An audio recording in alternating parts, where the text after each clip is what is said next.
Hello everyone, my name is Bo Song Yoon, and I'm a second year student in the Master of Public Policy program at the Harris School of Public Policy. I'm currently enrolled in Professor Wagner's section for this course. Today, I'm going to deliver a light talk presentation on my research about predicting political violence targeting women across the globe between year 2018 and 2021. I'd like to let you know in advance that I abstracted away the details for the purpose of the light talk. This is a quote from Bardal and other scholars that I believe to illustrate the motivating problem of my research well. Because it is challenging to separate political violence targeting women from violence against women in general, there has been relatively less academic attention on political violence that specifically targets women. This is an important question, however, because political violence entails a set of distinct political goals and motifs, and it's imperative to investigate them to reduce gender inequality. This is the area in which my research contributes to. In this research, I attempt to answer the research question of whether political violence events that are targeting women are systematically different from other political violence events that are not targeting women. Additionally, I try to answer if there is a global pattern and also regional heterogeneities in political violence. I'll verify the existence of these patterns through predictive modeling, where I expect to see high performance of the models if there are distinguishable patterns in political violence. I utilize data from the ACLED project that covers event-based political violence events across the globe from year 2018 to 2021. Also, my research follows ACLED's definition and categorization of political violence events. I use the variables included in the table. The woman variable is the dependent variable defined as 1 if the majority of the victims in a political violence event are women. Sub-event type is the primary explanatory variable and includes information about the type of event such as bomb explosion, demonstration, etc. In simplicity, I estimate the following model specification form for 3 predictive models. This is a simplified form that is meant to give an intuitive sense of what I estimate in my research. This does not fully capture the complexity of each model and thus can be different from what I actually estimate. However, the dependent variable is woman and my primary explanatory variable is sub-event type.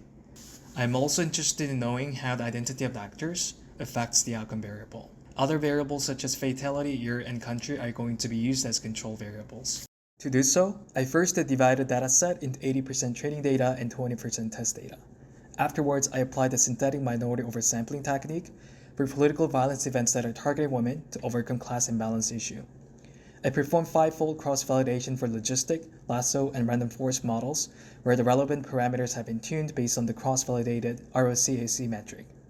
Finally, I compare performance across each model and select the best model to refit on the test data.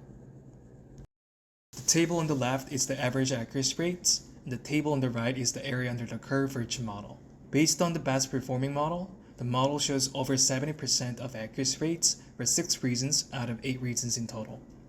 The area under the curve also shows over 0.7 for 7 reasons out of 8 reasons in total. There was no noticeable difference in the area under the curve across different models, and the random forest model performed the best with its visible difference in East Asia from other models. This table summarizes the performance of the random forest model on the test data. Although the estimates have been slightly decreased, the results still indicate high performance on both the accuracy rates and area under the curve. Going back to the initial model predictions, these results support that there is a global pattern where political violence targeting women are systematically differentiable across most reasons. Additionally, these results show regional heterogeneities in the magnitude of the performance metrics. In conclusion, there are systematic gender patterns in political violence. It is both surprising and concerning that there is such a global pattern despite significant regional differences in economics, politics, and culture. It is unclear, however, why there are regional heterogeneities. Although there might be numerous explanations, the level of sexism does not fully explain these differences. Future research can study the regional differences at a more substantive level.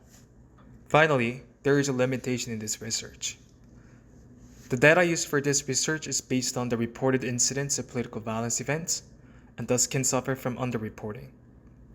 Although there are multiple methodologies established to minimize underreporting, this problem can be more pronounced for countries with less infrastructure. Therefore, this research might either overestimate or underestimate the degree of gender patterns in political violence. Thank you.